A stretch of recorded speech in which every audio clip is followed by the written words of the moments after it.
Buenas tardes. Nosotros somos el equipo número uno, conformado por Edgar Alonso Cruz y yo, César Alejandro Jiménez. Vamos a exponer el primer capítulo del libro de Biotermodinámica, Principios y Aplicaciones, y a continuación se presenta el primer tema.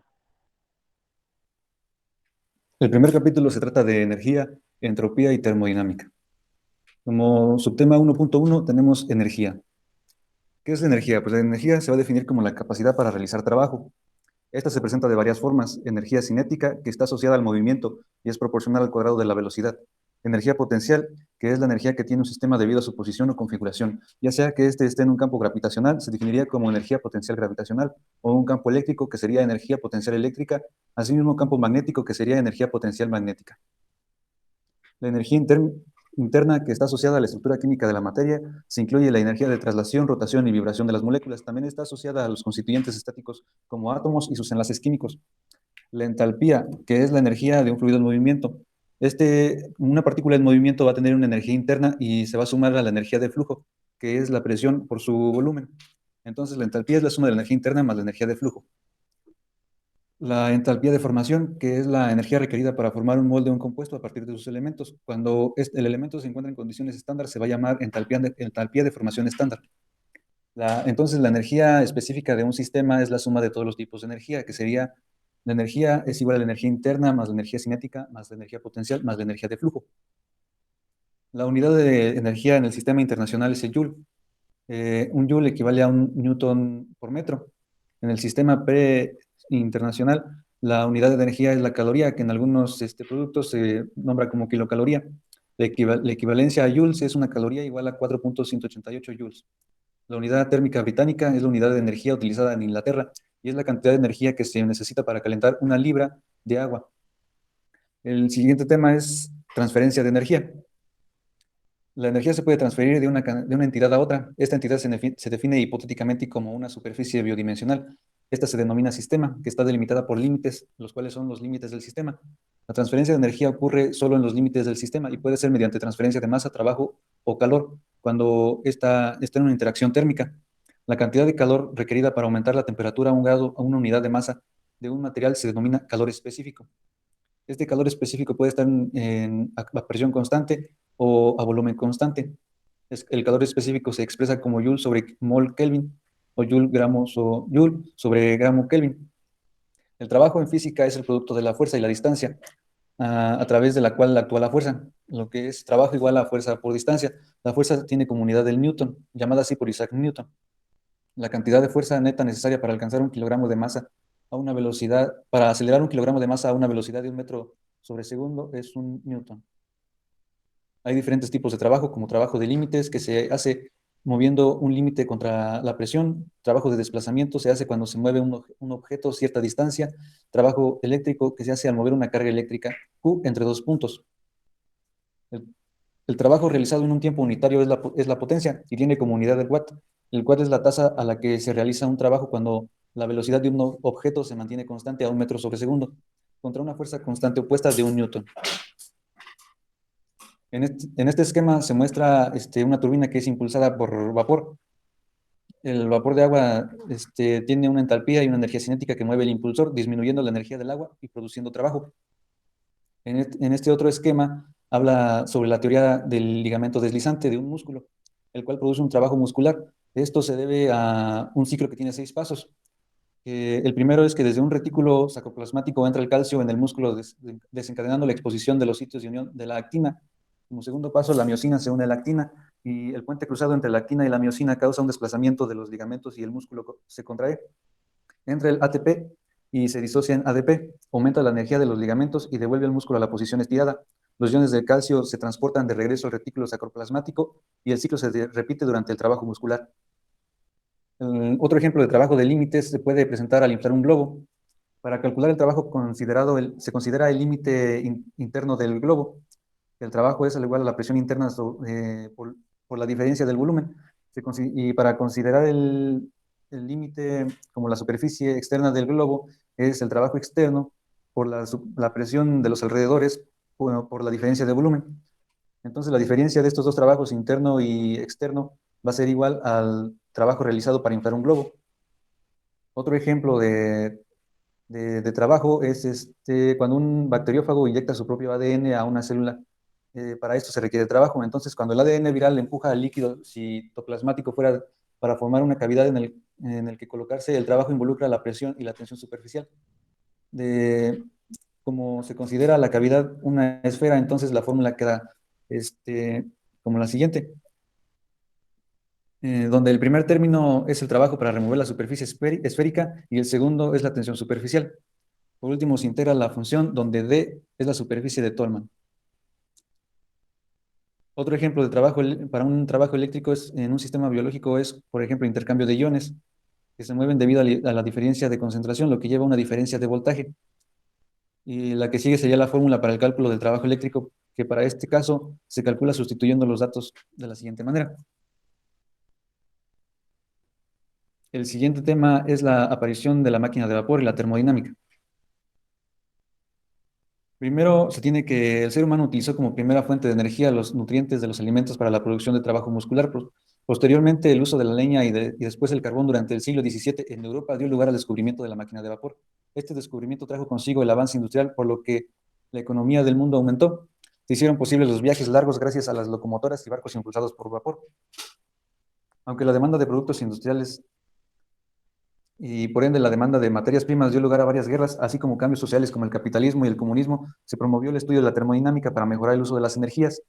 Los planes de estudio tenían por objeto hacer objetos hechos por humanos y sustituir a los objetos naturales, el diseño de la ingeniería, tomar como objeto de estudio la entalpía y la entropía, balances de materia y energía, el uso de diagramas de bloques y bocetos detallados y aproximaciones suficientemente cercanas.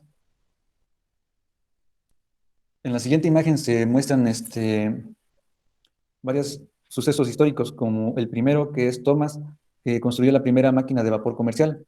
Luego, en 1711, Thomas Newcomen desarrolló la máquina de vapor cuyo trabajo era equivalente a 500 caballos, lo que llevó a la definición de caballos de fuerza. Después, James Watt usó el aislamiento para reducir la pérdida de calor y aumentar la eficiencia de la máquina de vapor.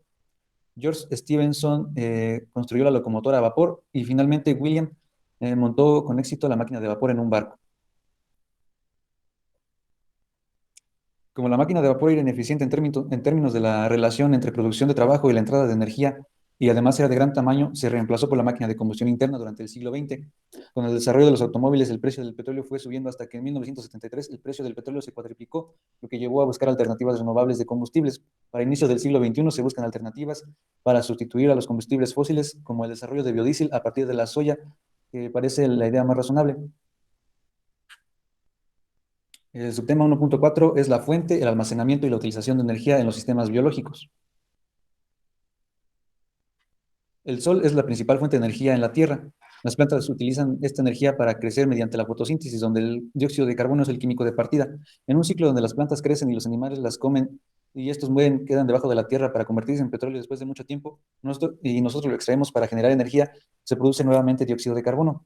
Esto ocurriría si fabricáramos nuestro propio biodiesel a partir de las plantas y animales, como se muestra en el esquema.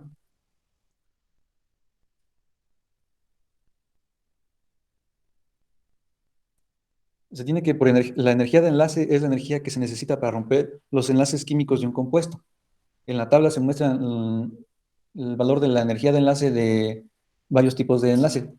La energía total del enlace de la glucosa implica que si la molécula se divide en sus átomos, se liberaría aproximadamente 9.230 kilojoules por mol de energía. Para estimar la energía total de la molécula de glucosa, se puede sumar la energía de todos los enlaces presentes en la molécula. En las células animales, la glucosa es convertida en grasa para almacenar energía interna. Un triglicérido se produce al hacer reaccionar tres ácidos grasos con un glicerol, y los grupos R son la principal fuente de energía en un ácido graso. El ácido oleico es uno de los ácidos grasos habituales empleados en las grasas depositadas en el tejido adiposo de las células animales. En la imagen de abajo se muestra la síntesis de un triglicérido con agua como reactivo glicerol y ácidos grasos. La estimación de la energía de un enlace de un mol de ácido oleico la podemos tomar sumando las energías de enlace de todos sus componentes de la molécula, y finalmente se hace el cálculo para obtenerlo en kilojoule sobre gramo. La energía de enlace de un gramo de glucosa es 51.3 kilojoules sobre gramo. Entonces, la energía de enlace de un gramo de ácido oleico es 1.4 veces mayor que la glucosa. La utilización de la energía química almacenada en los enlaces de los carbohidratos y las grasas impulsa los procesos biológicos en todos los organismos. En la figura se representa el procesamiento de los carbohidratos de almacenamiento de alta energía en el metabolismo energético con el propósito de producir ATP, donde el agua y el dióxido de carbono son los productos finales. El subtema 1.5, que es la primera ley de la termodinámica. La primera ley de la termodinámica se conoce como, así se le conoce al principio de la conservación de la energía. Dice que la energía no se puede generar ni destruir, pero se puede convertir en otras formas de energía, como calor o trabajo. En la imagen se muestra un sistema al cual entran distintos tipos de energía y salen en otras formas de energía, como trabajo, energía cinética, energía potencial y entalpía. Y abajo se muestra un triángulo coloreado de negro, que es la acumulación de energía en el sistema. La fórmula actual de la primera ley de la termodinámica se estructura como la siguiente, donde el lado izquierdo de la ecuación representa la acumulación de energía en los límites del sistema, ya sea positivo o negativo, y en condiciones estacionarias. El lado derecho es la energía neta que ingresa al sistema. El estudio de la primera ley de la termodinámica ayuda a la comprensión de fenómenos como la producción de calor durante el trabajo muscular y estudios relacionados con la dieta y obesidad. Para un sistema de flujo constante sin transferencia de calor a través de los límites del sistema, el balance de energía puede ser el siguiente. Como lo muestra en la fórmula de arriba. Después, si se trata de un líquido incompresible, la ecuación se simplifica para finalmente obtener la ecuación de Bernoulli. Esta ecuación muestra la energía total en un fluido que permanece constante en cada punto de un campo si no hay transferencia de calor o trabajo. El siguiente es un ejemplo del trabajo realizado por el corazón. Dice que el corazón humano realiza el trabajo de hacer circular sangre en el cuerpo. Para el cálculo del trabajo se toman como sistema 1 y sistema 2 el lado izquierdo y derecho del corazón. Se usan datos cardiovasculares de un hombre adulto promedio que es 65 latidos por minuto y 75 mililitros por latido. La diferencia de presión en el sistema 1 entre salida y entrada es de 15 milímetros de mercurio y las diferencias de presión del sistema 2 es 91 milímetros de mercurio. Primero se calcula el flujo volumétrico para después convertirlo a flujo másico.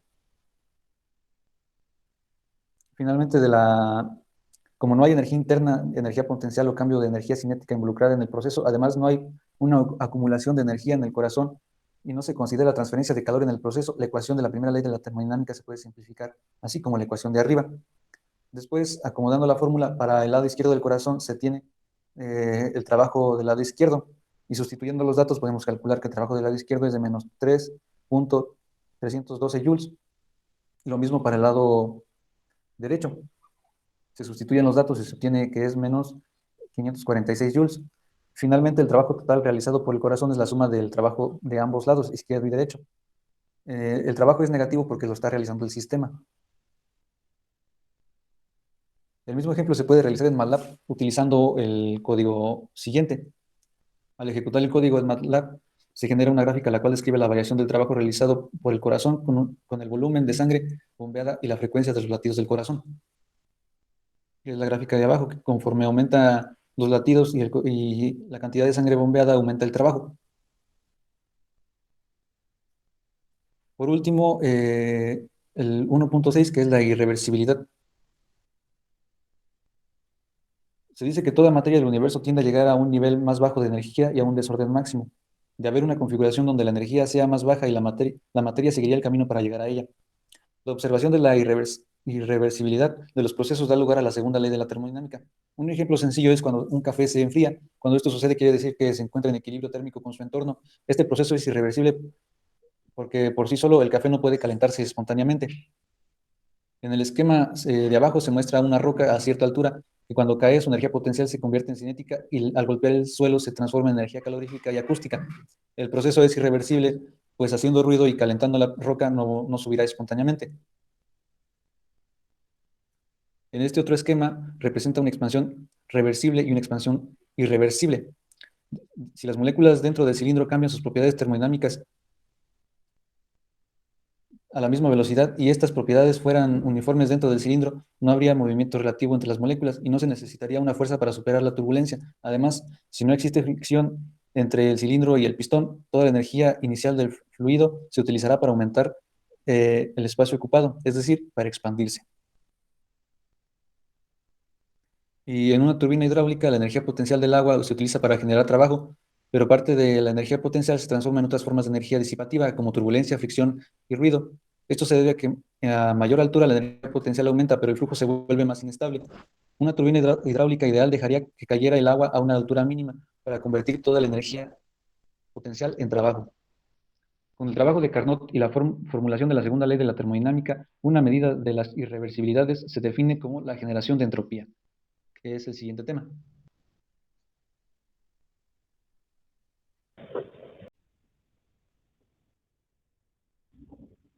Entropía. La entropía se define como la propiedad termodinámica que proporciona una medida de la aleatoriedad. También la podemos reconocer porque mide lo que es el desorden en un sistema termodinámico.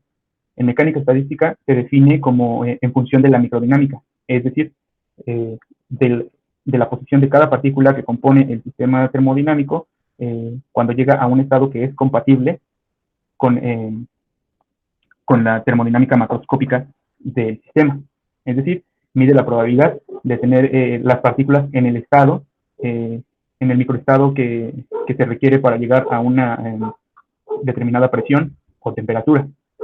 Podemos definirla con la siguiente ecuación, que es la ecuación de Boltzmann, donde la entropía representada por una S es igual a menos la constante de Boltzmann, representada por KB, que es igual a 1.38 por 10 a la menos 23 joules Kelvin. En cuanto al primer ejemplo, para poder entender lo que es la entropía, se muestra el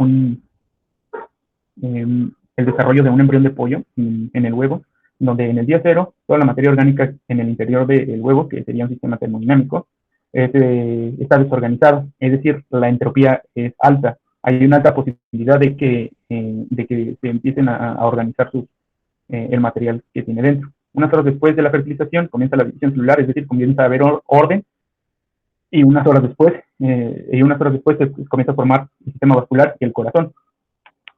Es decir, empieza a haber más orden. Como el orden empieza a incrementar, la probabilidad de que se organicen las partículas o la materia restante va disminuyendo. Es decir, va disminuyendo la entropía. En el día 2 el corazón comienza a latir y allá para el día 13 la entropía es mucho menor. Ok. Podemos plantear entonces la idea de que con el aumento del orden, la entropía disminuye. Con el aumento de la entropía, el orden disminuye. Es decir, la entropía, además de medir la probabilidad de tener ciertos macroestados, también nos puede dar una idea de lo que es el desorden del sistema.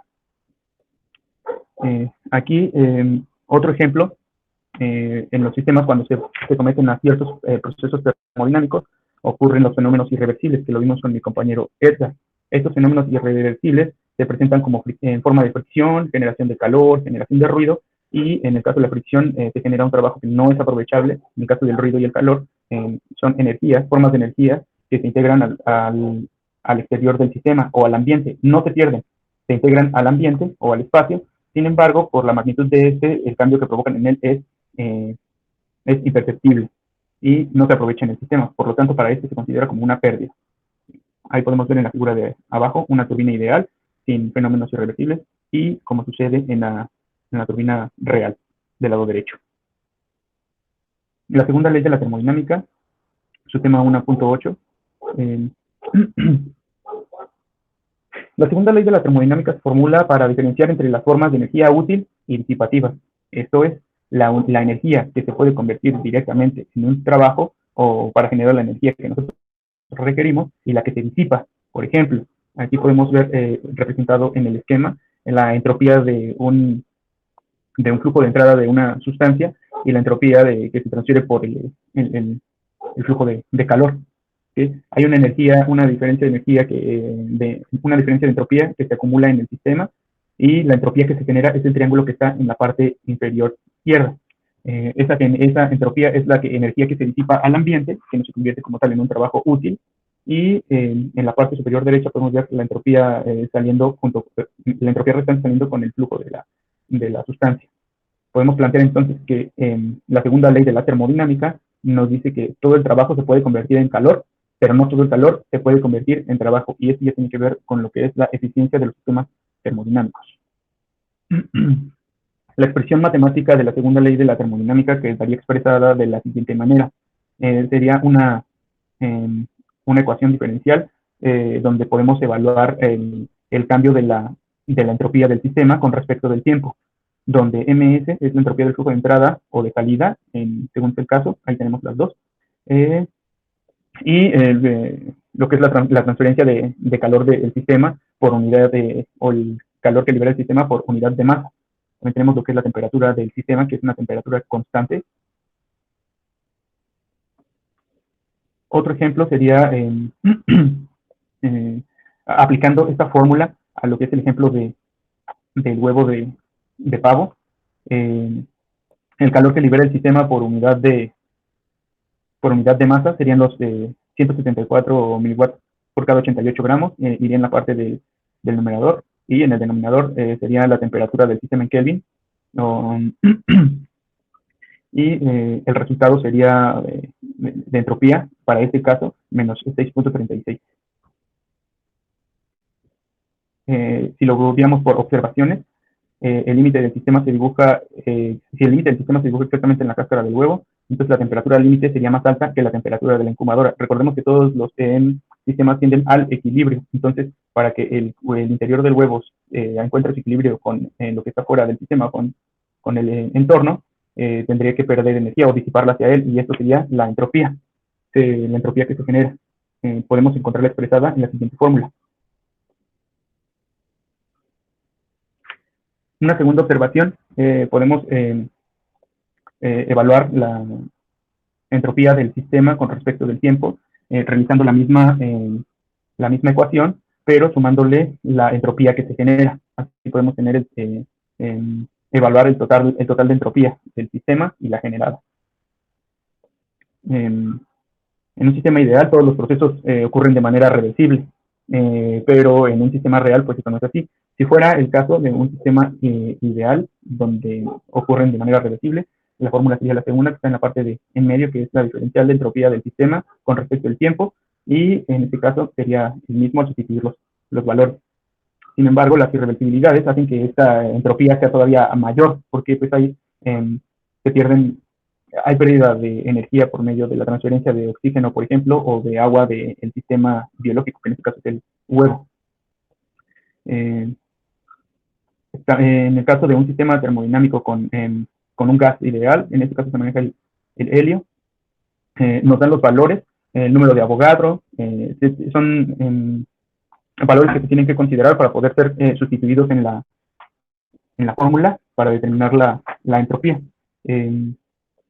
Aquí vemos que el resultado sería una probabilidad de que los átomos pueden organizarse en 1.8 por 10 a la 29 microestados para dar el volumen, la temperatura y la presión que se especifica en la parte de arriba. Ese sería el resultado utilizando la ecuación de Boltzmann y su constante. Al duplicar el volumen del gas, esta probabilidad incrementaría a 3.6 por 10 a la 29. Y se sustituiría, aquí abajo está la sustitución de la entropía, considerando la constante de Boltzmann, el número de Avogadro, esta probabilidad que antes en las ecuaciones anteriores la manejábamos como PI, que es la probabilidad de que los microestados sean compatibles con una determinada presión, temperatura y volumen. Podemos decir también que todos los sistemas tienen una tendencia natural, tanto materia como energía, tienen una tendencia natural al desorden, es decir, a entropía, a aumentar la entropía. La exergía. Para poder entender la exergía es necesario que entendamos la primera y segunda ley de la termodinámica. Es decir, esta energía, la exergía, es la energía que se puede aprovechar en forma de trabajo o en forma de trabajo útil, que es lo que buscamos nosotros, y podemos verlo en el esquema de la parte inferior. Entra la temperatura, hay un trabajo máximo, la energía que realiza ese trabajo, lo máximo de trabajo que se puede realizar, se considera que es la exergía, y lo demás se pierde o se disipa en el ambiente por el principio de entropía. Podemos decir entonces que la exergía de un sistema es el trabajo aprovechable o el trabajo máximo que se puede obtener de un sistema termodinámico. Es decir, una vez que a la energía total que se ingresa o que se aplica en el sistema, se le ha restado lo que es la energía perdida o disipada por el principio de entropía. Entonces queda la energía que realiza el trabajo y esa sería la exergía. La definimos entonces como el potencial de trabajo útil. En un sistema termodinámico la definimos como el trabajo máximo que este sistema es capaz de producir si lo lleva al equilibrio térmico, mecánico y químico con su entorno a través de procesos reversibles, es decir, bajo condiciones ideales. La exergía se considera, en un sistema, se considera como el equilibrio con su entorno cuando este es igual a cero. Podemos ver aquí la expresión matemática para la exergía termodinámica. Es igual a la diferencia de entalpías menos la temperatura, menos la temperatura, perdón, por la diferencia de entropía. Por lo tanto, si la exergía es el trabajo, es la energía aprovechable para trabajo útil, entonces podemos decir que es menor a la suma de exergías de las especies que componen una mezcla química en un proceso irreversible. Quedaría expresado de la siguiente manera. La exergía específica de una mezcla de n especies es exergía termodinámica de la mezcla, es igual a la resta de las entalpías menos la temperatura por la resta de las entropías, y por una sumatoria donde μ es el potencial químico y x es la concentración de este. Llevándolo ya a términos de reacciones químicas, la exergía química es igual a la energía libre de formación estándar de Gibbs, energía libre de Gibbs, más la sumatoria de n componentes por la exergía química del elemento termodinámico. Por lo tanto, la exergía total de una sustancia es la suma de las exergías termodinámicas y químicas de sus, bueno, en este caso de sus componentes. Quedaría expresada como exergía total es igual a exergía termodinámica más exergía química. Y aquí podemos ver un ejemplo. En este caso, la exergía específica de una mezcla de gases ideales se definiría con la siguiente ecuación, en la cual podemos ver lo que representa cada parte de ella: la exergía térmica, la exergía química, la exergía de concentración, la exergía de energía cinética, la energía potencial de exergía, que sería, aquí entran las entalpías, y una vez que obtenemos la exergía, es decir, el trabajo aprovechable, pues podemos llegar a otro concepto que es la eficiencia exergética de los sistemas termodinámicos. Es decir, una vez que se le ha restado la energía que se pierde por el principio de entropía, la energía total administrada al sistema o que produce el sistema, nos quedaría lo que es la exergía. Entonces, la eficiencia exergética sería la exergía total de los productos sobre la exergía total de las entradas.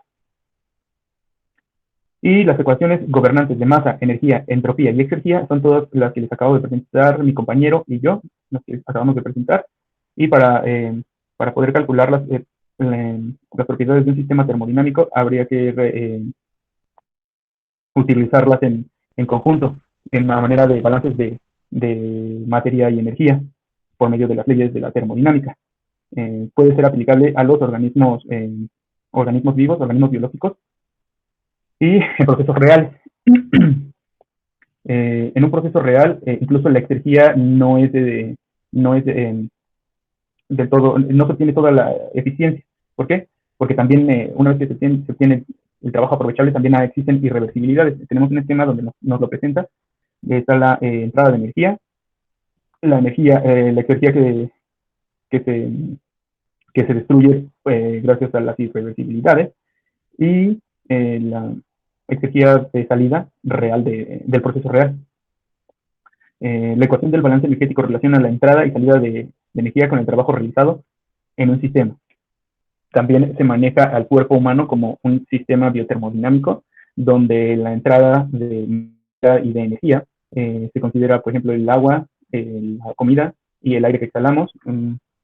Eh, los diferentes aparatos son los encargados de obtener los metabolitos que distribuyen a través de la sangre lo que es el oxígeno, lípidos, carbohidratos, proteínas, llegan a los órganos y se produce energía, se produce calor y otros metabolitos. Después se desechan, igual por los mismos aparatos por los que se obtuvieron, que es el respiratorio, circulatorio, aparato digestivo, etcétera, y sale lo que son los desechos, que en este caso sería la orina, excremento, el aire que exhalamos, el calor del aire que exhalamos, incluso el, el calor que emana nuestro cuerpo. En el caso de un sistema biotermodinámico, estos son los metabolitos que entrarían en las ecuaciones y tendríamos que considerar de cada uno lo que es el peso molecular y sus entalpías para poder sustituirlos en las ecuaciones que les presentamos y obtener las exergías, entropías y la energía la entropía que se acumula en el sistema. Eso es todo, muchas gracias y nos vemos.